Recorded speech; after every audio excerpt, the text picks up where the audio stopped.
अब जो मैं आप लोगों के सामने जो कहानी सुनाऊंगा दोस्तों, इस कहानी को सुनने के बाद आप बताइएगा लास्ट में कि क्या एक औरत ने और उसकी बेटी ने सही कदम उठाया या नहीं उठाया। पूरी कहानी सुनेंगे पहले और उसके बाद आप बताइएगा। जनवरी का समय था, कड़ाके की ठंड पड़ा करती थी और धुंध और कोहरा पड़ा करता था। एक आशीष नाम का गडरिया जो कि रोज़ अपनी भेड़ और बकरियों को चराने के लिए जाया करता था, अब क्या होता है वह अपने संग अपनी भतीजी काजल को भी ले जाता है और काजल को वहाँ पर ले जाने के बाद उसके कान में दो चार बातें कुछ ऐसी कहता है। उसके बाद काजल भी तैयार हो जाती है और फिर जंगल में अंदर की तरफ जाकर जंगल में मंगल होता है और उसके 6 महीने के बाद घर के अंदर भी एक डाकू मंगल पैदा होने वाला था। पूरी कहानी यहाँ पर जानने वाले हैं, क्या हुआ था पूरी जानकारी जानेंगे और वीडियो के लास्ट में आप लोग बताइएगा ज़रूर कि यहाँ पर जो कदम उठाया गया वो सही था या गलत था। नमस्कार, मैं हूँ सुदेश कुमार और तिरछी बात चैनल में आपका स्वागत है। यह घटना हिमाचल के देवपट्टी गांव की है, जहां पर गौतम नाम का एक लड़का और उसका छोटा भाई आशीष दोनों रहा करते थे गांव के अंदर और ये दोनों गडरिया थे। इनके पास भेड़ बकरियां थी, काफ़ी बड़ा रेवर था और उस भेड़ बकरियों की संख्या ज़्यादा थी तो उनको चरा कर लाते और इनकी आमदनी भी काफ़ी अच्छी हो जाया करती थी। दोनों के माँ बाप की मृत्यु काफ़ी दिन पहले हो चुकी थी, लगभग 3 से 4 साल पहले। तो दोनों भाई थे, शादी इनकी हुई नहीं थी, तो दोनों भाई भेड़ बकरियां चराया करते और अपना आराम से मज़े से रहा करते हैं। एक दिन की बात होती है, जो बड़ा भाई था जिसका नाम था गौतम, वह जंगल में भेड़ बकरियों को चराने के लिए गया हुआ था। उसके साथ उसका छोटा भाई भी था जिसका नाम था आशीष। और आशीष आँख खराब थी उसकी, यानी कि आँख से वह काना था एक तरह से। अब वह आँख उसकी खराब थी और उसके सर में भी दर्द हो रहा था। छोटा भाई भी वह था। तो अब वह कहता है आशीष बड़े भाई गौतम से, भैया मेरे सर में दर्द हो रहा है और क्या करूं। अब वो बड़ा भाई कह देता है कि ऐसा कर, रात दिन घूमता रहता है, सर्दी ज़्यादा लग गई होगी, तू घर जा और आराम से जा कर के चारपाई पर सो जाना और रजाई में आराम से दुबक कर सो जाना, उससे पहले चाय बना कर पी लेना। तो जो छोटा भाई होता है आशीष, वह तो वापस घर की तरफ लौट जाता है और अब गौतम भेड़ बकरियों को अकेले ही चरा रहा था। तभी जैसे वह जंगल की तरफ निकल जाता है तो उसको एक महिला जो कि नौजवान थी और खूबसूरत थी और उसके साथ उसकी बेटी जो कि तकरीबन 16-17 साल की थी, उसके साथ वह दोनों मिलती हैं। अब यहाँ पर क्या होता है दोस्तों, वह दोनों मिलती हैं तो उनसे बातचीत करने लगता है और जैसे ही गौतम उस महिला से बात करता है, वह महिला तकरीबन ऐसी होगी 35 साल के आसपास, यानी कि बड़ी थी गौतम से। गौतम की उम्र ऐसी होगी 27 या 28 साल के आसपास, क्योंकि शादी अभी तक हुई नहीं थी।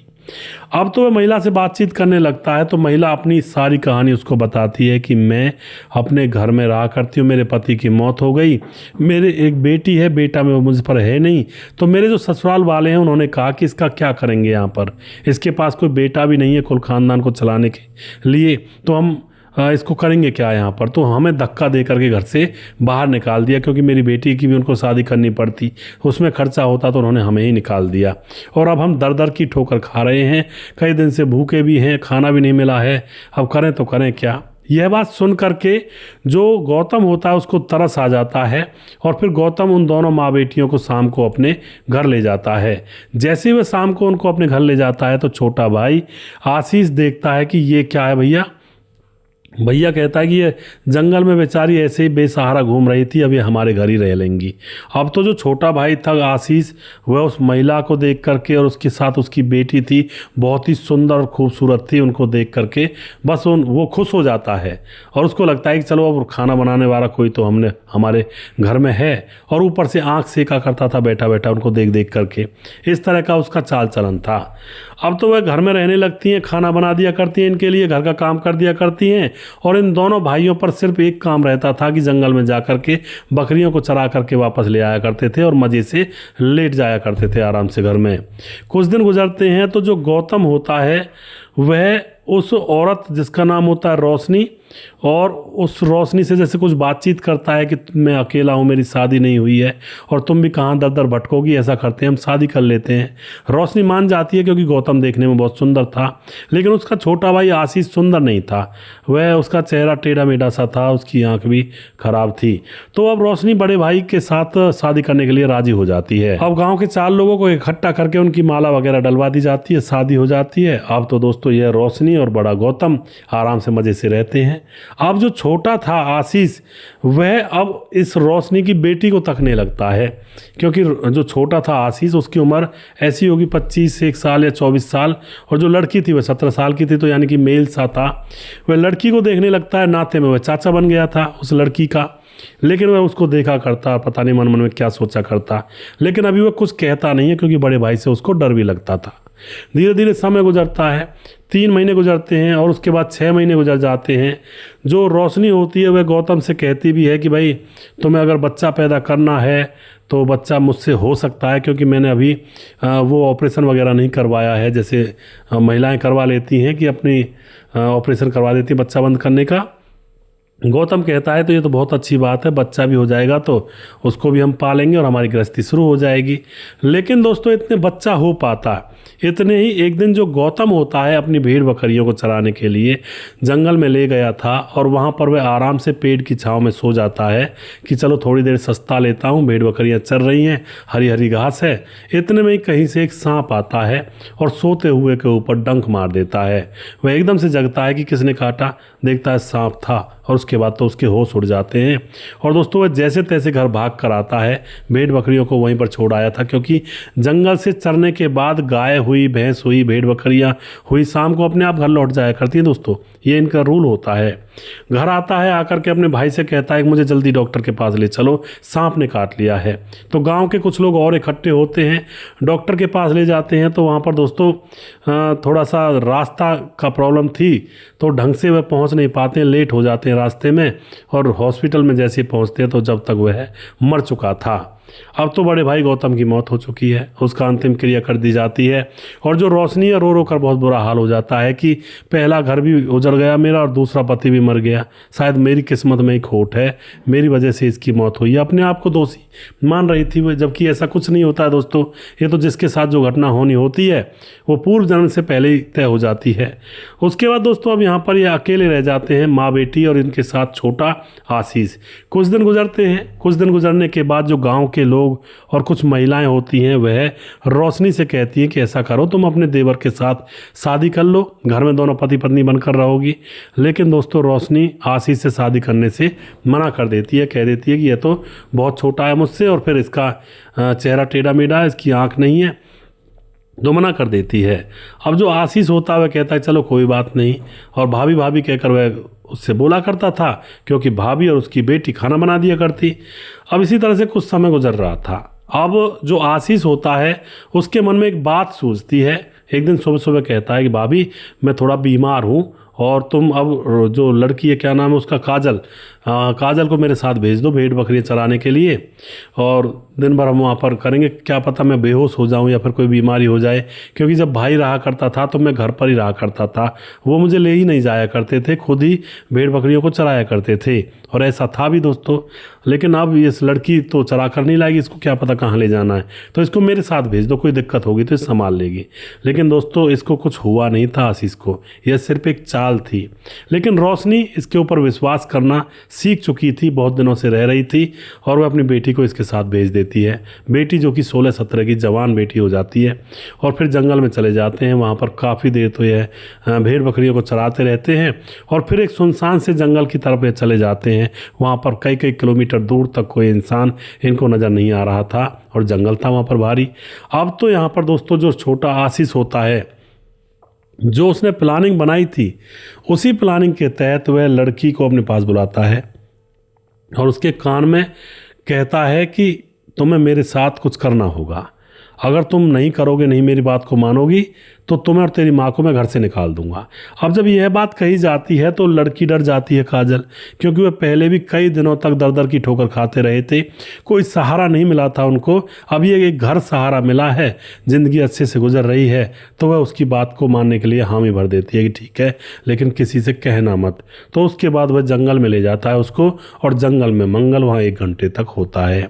और उसके बाद दोस्तों ये लोग घर आ जाते हैं। घर आने के बाद भी काजल अपनी मम्मी रोशनी से कुछ नहीं कहती है। अब तो यह सिलसिला रोज रोज का होने लगा था। रोज रोज जो आशीष है वह काजल को अपने साथ भेड़ बकरियां चराने ले जाया करता, और वहीं पर रंगल मंगल, जंगल में मंगल और मंगल में रंगल, जो भी कुछ होना वो होता रहता, और वहीं पर मजा किया करते ये दोनों चाचा और भतीजी। अब तो इसी तरह से 6 महीने गुजर जाते हैं। 6 महीने जैसे ही गुजरते हैं तो 6 महीने के बाद अब यह लड़की काजल जो होती है, इसके पेट में दर्द होता है और इसको उल्टियाँ लगने लगती हैं। इसकी माँ इसको कुछ तीखा चटा देती है, खट्टा चटा देती है, कुछ ऐसा चीज़ खिला देती है कि उल्टियाँ रुक जाएं, लेकिन हर टाइम अब उल्टियाँ ही उल्टियाँ लगती रहती हैं इसको। सुबह शाम मन करे जब उल्टियाँ लग जाती तो माँ को बड़ी चिंता होती है कि क्या मामला है, इसको उल्टियाँ लग रही है। डॉक्टर के पास ले जाती है, डॉक्टर इसका चेकअप करता है। लड़की 16-17 की भले ही थी, लेकिन देखने में ऐसी लगती थी जैसे 20-22 साल की हो, यानी कि वो ठान हार था। अब डॉक्टर जैसे चेकअप करता है तो एकदम से अंदर से बाहर निकलता है और कहता है बधाई हो, तुम्हारी बेटी माँ बनने वाली है। अब डॉक्टर को क्या पता था कि बेटी की तो शादी भी नहीं हुई है, वह तो यही समझ रहा था कि शायद ये शादीशुदा है। लेकिन दोस्तों रोशनी भी कुछ नहीं कहती डॉक्टर से, वह कहती ठीक है जी, और वह दवाई गोली वगैरह दे देता है। उसके बाद रोशनी अपनी बेटी को घर ले आती है चुपचाप, न गाँव में बताती है किसी से। अब पूछती है उससे कि बता किसका बच्चा है। अब तो जो काजल होती है रोने लगती है और कहती है कि ये चाचा जो है मुझे ले जाता है जंगल में, और इसने कहा कि हम तुम्हें निकाल दूंगा मैं, तुम दोनों माँ बेटी को, मेरे साथ वरना संबंध बनाओ। और ये पिछले 6 महीने से लगातार संबंध बना रहा है मेरे साथ। यह बात सुनने के बाद रोशनी का सारा पारा 7वें आसमान पर पहुंच जाता है, पर वो शांत रहती हैं। दोनों माँ बेटी आपस में एक प्लानिंग बनाती हैं। शाम को जब आशीष भेड़ बकरियाँ चरा कर वापस आता है, तो जैसे वह वापस आता है तो उसके बाद ये उसको खाना खिलाती हैं, कोई परेशानी नहीं थी। अब रात को जैसे आशीष सो जाता है तो दोनों माँ बेटियाँ कुल्हाड़ी उठाती हैं और उसके टुकड़े टुकड़े कर देती हैं सोते हुए के। दोस्तों उसको भागने का मौका भी नहीं देती हैं, और अब रात भर आराम से वहीं पर घर में बैठी रहती हैं। सुबह दोनों माँ बेटी उठ करके पुलिस थाने चली जाती हैं और वहाँ जा कर के कहती हैं कि हमने आशीष नाम के आदमी की हत्या कर दी है, क्योंकि वह मेरी बेटी के ऊपर गंदी नज़र रख रहा था, और मेरी बेटी के पेट में बच्चा भी उसी का है, कि मजबूर करके उसने बच्चे को मेरी बेटी के साथ संबंध बनाए हैं। तो पुलिस तुरंत उनके साथ घर आती है, आकर देखती है सच में ही इन्होंने तो हत्या कर दी है। लाश को उठाती है पुलिस, और उसके बाद इन दोनों के ऊपर केस चलाया जाता है। अब जज के ऊपर है कि इनको कैसी सज़ा दें, क्योंकि यह काम तो इन्होंने अपनी इज्जत बचाने के लिए किया था। लेकिन दोस्तों अब कानून होता है, आखिर क्या होगा इनके साथ। ये पुलिस थाने में इनके ऊपर केस दर्ज किया जाता है, इनको कोर्ट में पेश कर दिया जाता है। तो अब आप बताइए कि लास्ट में इन बेटी और माँ ने सही कदम उठाया या गलत कदम उठाया। दोनों ही बातें हो सकती हैं। कुछ लोग कहेंगे कि ऐसे दरिंदे को तो मार ही देना चाहिए, ठीक है भाई उसने गलत किया था, मार देना चाहिए था, क्योंकि उसने कोई अच्छा काम नहीं किया था। कुछ लोग ये भी कहेंगे कि भाई जो होना था वो तो हो गया था। अब वह लड़का जो आशीष था वह इसकी उम्र का था, उससे इसकी शादी करा देते तो माँ बेटी जेल जाने से बच जाती, क्योंकि अब तो उनकी ज़िंदगी बहुत बुरी होगी, घर से भी बुरी। या फिर उन दोनों की शादी करवा कर अगर घर में रख लेते तो घर का काम चलता रहता, ज़िंदगी को जी कर जाते। तो अब यहाँ पर गलत किया या सही किया ये आप लोग बताएंगे कमेंट बॉक्स के अंदर। काम यहाँ पे ये भी हो सकता था उसके साथ शादी करा देते, या फिर ये भी हो सकता था कि भाई शादी नहीं करवानी थी तो कोर्ट में जा सकते थे, पुलिस को बता सकते थे, और फिर कोर्ट फैसला लेता उस बच्चे को गिरवाना है या नहीं गिरवाना है वो तो कोर्ट जाने। लेकिन इन्होंने जो फैसला लिया उसके ऊपर आप ज़रूर बताइएगा कि इन्होंने सही फैसला लिया या फिर दूसरा तरीका, और तीसरा तरीका भी निकल सकता था। दूसरा तरीका ये था कानून में जा सकते थे, तीसरा तरीका ये था कि भाई शादी करवा देते, उसके साथ उनका जीवन चलता रहता आगे, जो गलती की उन्होंने जो गलती की। तो आप जो भी कुछ कहना चाहते हैं अपनी राय कमेंट बॉक्स में लिख सकते हैं। वीडियो के लास्ट में कुछ भाइयों के नाम जरूर लेना चाहूँगा। हमारे साथ हैं मनमोहन श्रीवास्तव जो कि कमेंट करते हैं, विकी कुमार कमेंट करते हैं, और उसके बाद हमारे साथ हैं प्रदीप कुमार कमेंट करते हैं, पंकज कुमार हैं, समाधान पाटिल जलगांव महाराष्ट्र से हैं जो कि हमारे वीडियोज़ पर लगातार कमेंट करते हैं। और उसके बाद हमारे साथ हैं रजत सैन कमेंट करते हैं, राम गोसाई कमेंट करते हैं, भाई जी आजकल लहर चल रही है ऐसे कामों की, जी बिल्कुल। Dheeraj Barnwal A to Z comedy ID मेरी है सर, आप पहचान गए भैया जी, क्योंकि मैं गलत सलत लिखता हूँ ना और पढ़ा लिखा नहीं हूँ। नहीं धीरज जी, ऐसी कोई बात नहीं है, बस वहाँ पर आप जैसे कमेंट मैच हो जाती है ना, जब रोज़ रोज़ पढ़ते रहते हैं तो पता लग जाता है।